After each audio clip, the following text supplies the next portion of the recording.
Hi all welcome back to my YouTube channel. ಇವತ್ತಿನ ವಿಲಾಗಲ್ಲಿ ನಾನು ಹೇಗೆ ಓಮೆಡ್ ಸೆಲೆಕ್ಟ್ ಮಾಡೋದು ಹೇಗೆ ಅಂತ ತೋರಿಸ್ತೀನಿ ಬನ್ನಿ. ನಾನಿಲ್ಲಿ ರೆಡ್ ಅವಲಕ್ಕಿ ತೊಗೊಂಡಿದ್ದೀನಿ. ಇದು ಆರ್ಗ್ಯಾನಿಕ್ ಆಗಿರುತ್ತೆ. ಇದು ಆನ್ಲೈನ್ ಆರ್ಡರ್ ಮಾಡಿದ್ದು.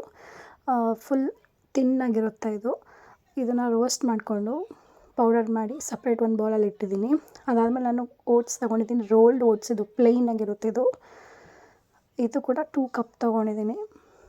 ಅದನ್ನು ಫ್ರೈ ಮಾಡ್ಕೊಂಡು ಚೆನ್ನಾಗಿ ಮಿಕ್ಸಿಲಿ ಪೌಡರ್ ಮಾಡಿ ಅದನ್ನು ಸಪ್ರೇಟ್ ಬೌಲಲ್ಲಿ ಅದ್ರ ಜೊತೆನೇ ಸ್ಟೆಪ್ ಬೈ ಸ್ಟೆಪ್ಪು ಪೌಡರ್ ಮಾಡಿ ಒಂದು ಕಡೆ ಇಟ್ಕೊಂಡಿರ್ತೀನಿ.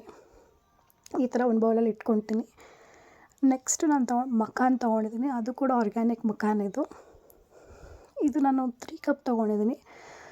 3 ಕಪ್ ತೊಗೊಂಡು ಅದನ್ನು ರೋಸ್ಟ್ ಮಾಡಿ ಈ ಥರ ಪೌಡರ್ ಫಾರ್ಮ್ ಮಾಡಿ ಬೌಲಲ್ಲಿ ಹಾಕಿದ್ದೀನಿ. ಅದಾದಮೇಲೆ ನಾನು ಖರ್ಜೂರ ತೊಗೊಂಡಿದ್ದೀನಿ, ಡ್ರೈ ಡೇಟ್ಸು. ಬೀಜ ತೆಗೆದು ತೊಳೆದು ಇದನ್ನು ಚೆನ್ನಾಗಿ ಬಿಸಿಲಲ್ಲಿ ಆರಿಸಿ ರೋಸ್ಟ್ ಮಾಡಿ ಪೌಡರ್ ಮಾಡಿ ಕೂಡ ಈ ಥರ ಸಪ್ರೇಟ್ ಒಂದು ಬಾಕ್ಸಲ್ಲಿ ಇಟ್ಕೊಂಡಿದ್ದೀನಿ. ಎಲ್ಲ ಪೌಡರ್ ನೀಟಾಗಿ ಮಿಕ್ಸ್ ಮಾಡಿ ಒಂದು ಸ್ಟೀಲ್ ಬಾಕ್ಸ್ನಲ್ಲಿ ಫುಲ್ ಟೈಟಾಗಿರಬೇಕು ಬಾಕ್ಸು, ಅದ್ರಲ್ಲಿ ಹಾಕಿ ಇಟ್ಕೊಂಡಿರ್ತೀನಿ. ಈ ಥರ ಬೌಲಲ್ಲಿ 2 ಸ್ಪೂನ್ ಆ ಪೌಡರ್ನ ಹಾಕ್ಕೊಂಡು 1 ಸ್ಪೂನ್ ರೆಡ್ ರೈಸ್ ಹಾಕ್ಕೊತೀನಿ. ನಾನು ರೆಡ್ ರೈಸ್ನ ಇಲ್ಲಿ ಟಾಟ್ಸ್ ಆ್ಯಂಡ್ ಮಾಮ್ ಅನ್ನೋ ಕಂಪ್ನಿಯಿಂದ ತರಿಸಿರೋದು. ತುಂಬ ಚೆನ್ನಾಗಿದೆ, ಆರ್ಗ್ಯಾನಿಕ್ ಆಗಿದೆ, ತುಂಬ ಟೇಸ್ಟಾಗಿದೆ. ಈ ಥರ ಕವರಲ್ಲಿರುತ್ತೆ. ಅದನ್ನು ನಾನು ಸ್ಟೀಲ್ ಬಾಕ್ಸಲ್ಲಿ ಇಟ್ಕೊಂಡಿದ್ದೀನಿ. ಅದೊಂದು ಸ್ಪೂನ್ ಹಾಕಿ ಚೆನ್ನಾಗಿ ಎರಡನ್ನೂ ಮಿಕ್ಸ್ ಮಾಡಿ ನೀರು ಎಷ್ಟು ಬೇಕೋ ಅಷ್ಟು ಹಾಕ್ಕೊಂಡು ಬೇಯಿಸ್ಕೊಂಡೆ. ಒಂದು 5 to 8 ಮಿನಿಟ್ಸ್ ಬೇಯಿಸ್ಕೊಂಡೆ. ಆಮೇಲೆ ತುಪ್ಪ ಹಾಕ್ಕೊಬೋದು, ಒಂದು ಚಿಟಿಕೆ ಉಪ್ಪು ಹಾಕ್ಕೊಬೋದು, ಆಪ್ಷನಲ್ ಅದು.